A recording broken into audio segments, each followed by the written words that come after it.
만약 미국 정부 안에 의회의 감시를 전혀 받지 않고 단 한 사람의 전화 한 통으로 수천억 달러를 움직일 수 있는 비밀 자금이 있다면 어떨까요? 공상과학 소설 같은 이야기 같지만 이건 엄연한 현실입니다. 오늘 우리는 바로 그 그림자 속의 권력, 외환안정기금, 줄여서 ESF에 대해 자세히 알아보겠습니다. 이 기금은 종종 이렇게 불립니다. 미국 금융무기고의 최강 무기라고요. 하지만 아마 대부분은 들어본 적도 없으실 겁니다.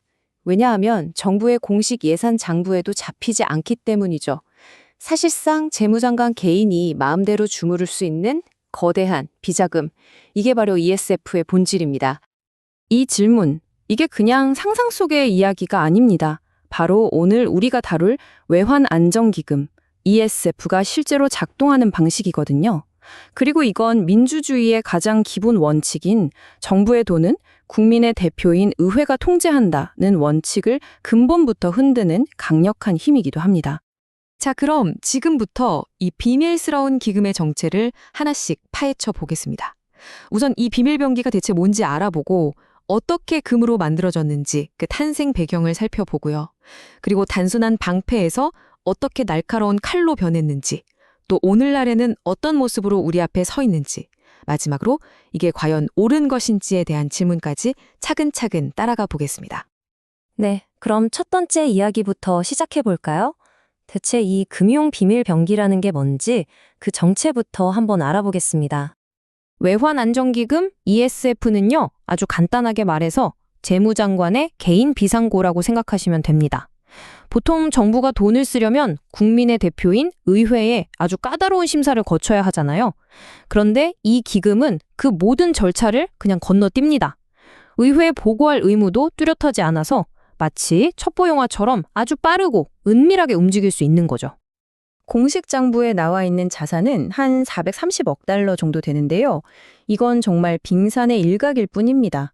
IMF의 특별 인출권 같은 숨겨진 자산을 끌어오고 또 이걸 담보로 돈을 빌리는 이른바 레버리지를 일으키면요.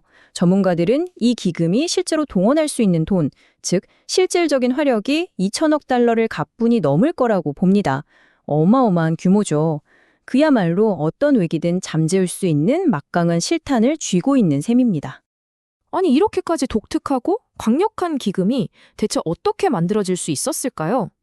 그 시작은 아주 거대한 국가적 위기의 순간으로 거슬러 올라갑니다. ESF의 탄생 배경은 바로 대공황입니다. 경제가 완전히 무너져 내리던 1933년 루스벨트 대통령은 달러를 금에 묶어두는 근본이제를 폐지하는 충격적인 결정을 내립니다. 심지어 국민들이 개인적으로 금을 갖고 있는 것까지 법으로 금지시켜 버리죠. 그리고 바로 다음의 해에는 국가가 모든 금을 사들여서 국유화합니다. 미국의 통화 시스템이 완전히 뒤바뀌는 순간이었죠. 여기서 루스벨트 행정부는 정말 기가 막힌 아이디어를 냅니다. 금값을 하루아침에 온스당 20달러 수준에서 35달러로 확 올려버린 거죠. 이렇게 하니까 정부가 가지고 있던 금의 가치가 서류상으로만 무려 28억 달러나 불어났습니다. 의회는 이 공짜로 생긴 돈 중에서 20억 달러를 떼서 ESF를 만들었습니다. 당시 20억 달러는 상상도 못할 큰 돈이었고 이 기금은 순식간에 세계 최대의 위기 대응 펀드가 되었습니다. 사실 의회는 처음부터 이 기금을 아주 특별하게 설계했습니다. 세 가지 특징이 있는데요. 첫째, 여기서 벌어들이는 돈은 나라 곳간으로 들어가는 게 아니라 기금 자체에 계속 쌓이도록 해서 의회의 통제를 피하게 만들었습니다. 둘째, 그 사용 권한을 오직 재무장관 단 한 사람에게만 줬습니다. 마지막으로 아주 빠르게 움직이는 국제 투기꾼들을 상대해야 하니까 모든 활동을 비밀에 붙이도록 했죠. 한마디로 처음부터 빠르고 강력하고 정치적 외압에서 자유로운 금융도구를 의도적으로 만든 겁니다. 자, 이렇게 만들어진 ESF는 수십 년 동안은 원래 목적대로 달러 가치를 지키는 방패로서 조용히 제 역할을 했습니다. 그런데 1990년대에 들어서면서 상황이 완전히 달라집니다.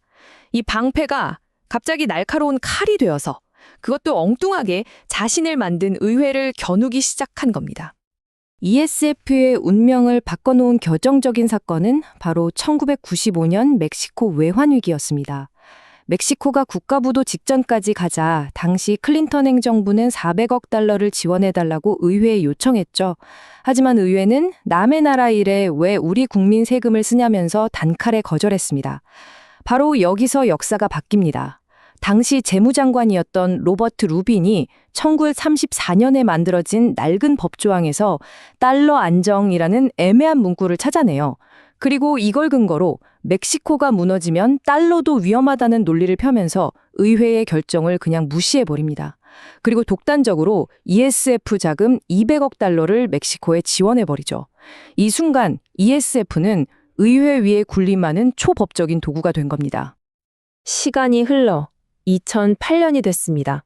전 세계가 금융위기로 휘청이던 바로 그때였죠. 이때 ESF는 단순히 돈을 쓰는 수준을 넘어서 그 존재만으로 시장의 공포를 잠재우는 정말 마법에 가까운 힘을 보여주게 됩니다. 리먼 브러더스가 파산하자 사람들은 가장 안전하다고 믿었던 머니마켓 펀드, MMF에서도 돈을 빼기 시작했습니다. 시장 전체가 무너질 위기였죠. 당시 3조 7천억 달러짜리 시장이었습니다. 행크 폴슨 재무장관은 의회를 기다릴 시간이 없다고 판단했습니다. 그는 당시 ESF에 있던 돈 500억 달러를 가지고 무려 3조 7천억 달러 규모의 MMF 시장 전체를 정부가 보증하겠다고 폭탄 선언을 합니다. 가진 돈의 70배가 넘는 규모를 보증하겠다고 한 그야말로 역사상 가장 대담한 블러핑이었죠. 그런데 놀랍게도 시장은 이 선언 하나에 패닉을 멈췄습니다. 2008년의 블러핑도 정말 대단했지만요. 이 ESF의 힘이 그야말로 정점을 찍은 건 바로 가장 최근의 위기, 2020년 팬데믹 때였습니다. 이때는 정말 기상천외한 방법이 동원됩니다. 코로나19로 기업들이 돈을 구하지 못해 아우성이었을 때 스티븐 무누신 재무장관이 정말 교묘한 설계를 합니다. 간단히 말하면 이렇습니다. ESF가 먼저 100억 달러를 내서 일종의 총알바지 역할을 하는 겁니다. 혹시 손실이 나면 이 돈으로 먼저 막는 거죠. 그러면 중앙은행인 연준이 이걸 보고 저기서 먼저 손실을 막아주니까 우린 안전하겠네 하면서 900억 달러를 더 빌려주는 식입니다. 이 설계 덕분에 원래는 철저히 독립적이어야 할 연준이 마치 재무부의 하부 조직처럼 움직이면서 함께 시장에 개입할 수 있는 길이 열린 겁니다. 이 방법이 가져온 결과는 정말 엄청났습니다. 정부가 사실상 미국 기업 전체의 빚을 떠안아줄 수 있게 된 거니까요. 심지어 신용등급이 아주 낮은 부실기업까지 포함해서요. 이건 위험을 감수한 쪽이 책임도 진다는 자본주의의 기본 원칙을 무너뜨리는 조치였습니다. 결국 ESF는 자유시장의 경계를 허물고 정부가 시장을 좌지우지하는 사실상의 신용시장 국유화를 이뤄내는 도구가 된 셈입니다. 자, 여기까지 듣고 나면 이런 생각이 드실 겁니다. 아니, 이거 이래도 괜찮은 건가? 맞습니다. 지금부터는 바로 이 ESF라는 존재가 미국 민주주의와 자본주의에 던지는 아주 근본적인 질문들에 대해 이야기해 보겠습니다. 우리가 보통 학교에서 배우잖아요. 나라의 돈, 즉 세금은 국민의 대표인 의회가 결정해서 써야 한다고요. 이걸 예산 편성권이라고 부르죠. 이게 민주주의의 기본 중의 기본인데 ESF는 이걸 그냥 무시해버리는 겁니다. 말 그대로 의회 몰래 행정부가 마음대로 쓸 수 있는 비밀 통장, 즉 그림자 재무부인 셈이죠. 이 기금을 비판하는 사람들의 주장은 크게 4가지로 정리할 수 있습니다. 우선 방금 말씀드린 것처럼 민주주의의 근간인 의회의 예산권을 침해한다는 거고요. 또 다른 심각한 문제는 도덕적 해이를 불러온다는 겁니다. 어차피 망할 것 같으면 정부가 구해주겠지라는 생각에 금융기관들이 더 위험한 투자를 하게 만들어서 오히려 다음 위기를 키운다는 거죠. 그리고 모든 게 비밀이라 돈이 어디에 어떻게 쓰이는지 국민들은 알 길이 없다는 점, 마지막으로 특정 국가를 돕거나 압박하는 지정학적 무기로 악용될 수 있다는 점도 큰 문제로 지적됩니다. 워낙 모든 게 비밀에 쌓여 있다 보니까 여기서부터는 약간 음모론 같은 이야기들도 나옵니다. 예를 들어 ESF가 금 가격이 오르지 못하게 비밀리에 누르고 있다거나 주식시장이 폭락할 때마다 몰래 들어와서 주가를 떠받치는 소위 폭락 방지팀의 자금줄이라는 의혹이 끊이지 않는 거죠. 모든 게 베일에 가려져 있으니 정부도 이런 의혹에 대해 명확하게 아니다라고 증명조차 못하고 있습니다. 이 인용문이 ESF가 가진 근본적인 위험성을 가장 잘 보여준다고 생각합니다. 이 말은 즉 모든 것이 법과 원칙에 따라 투명하게 결정되는 공화국이 아니라 소수의 엘리트가 자신의 판단과 재량에 따라 나라의 운명을 결정하는 제국으로 변질될 수 있다는 아주 심각한 경고입니다. 결국 오늘 우리가 살펴본 외환안정기금은 하나의 거대한 역설, 즉 딜레마 위에 서 있습니다. 금융 시스템이 무너지는 걸 막는 아주 중요한 방화벽 역할을 하는 건 분명합니다. 하지만 바로 그 방화벽이 있다는 사실 때문에 월스트리트의 금융기관들은 안심하고 더 위험한 불장난을 하게 되는 거죠.